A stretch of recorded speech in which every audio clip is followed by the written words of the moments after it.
যথাসময় হবে কিনা। কারণ নির্বাচন হওয়ার জন্য সর্বপ্রথম যে কাজগুলো দরকার, একটা হচ্ছে গিয়া লেভেল প্লেইং ফিল্ড। এখন পর্যন্ত আমরা দেখছি যে তা হয়নি, এখনো অসমতল রয়েছে।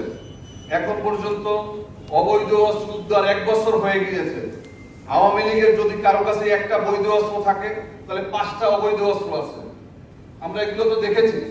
এই যে গত কয়েকদিন আগে আমরা দেখলাম যে অস্ত্র নিয়ে কিভাবে আওয়ামী লীগের লোকজন ঝাঁপিয়ে পড়েছে। তো যার কারণে এখন পর্যন্ত অস্ত্র উদ্ধারের কোনো খবর নেই।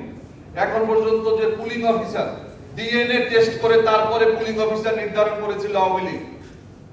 আমরা দেখেছি যে যখন জামাত বা বিএনপি বা আমাদের যে বিরোধী দল, আমাদের যে সমস্ত দলগুলোর সাথে সংশ্লিষ্টতা যাদের পাওয়া গিয়েছে, তাদেরকে কিন্তু পুলিং অফিসার হিসেবে রাখা হয়নি।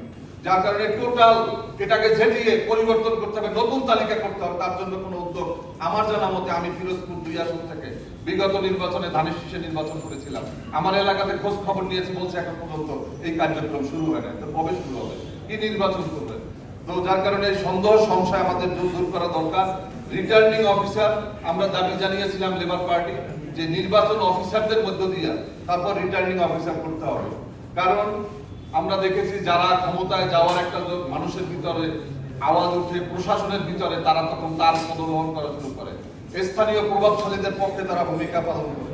যার কারণে আমরা কিভাবে একটা সুষ্ঠু গ্রহণযোগ্য নির্বাচন করতে পারি, এই বিষয় নিয়ে আমাদের আরো বিশদ আলোচনা করা দরকার।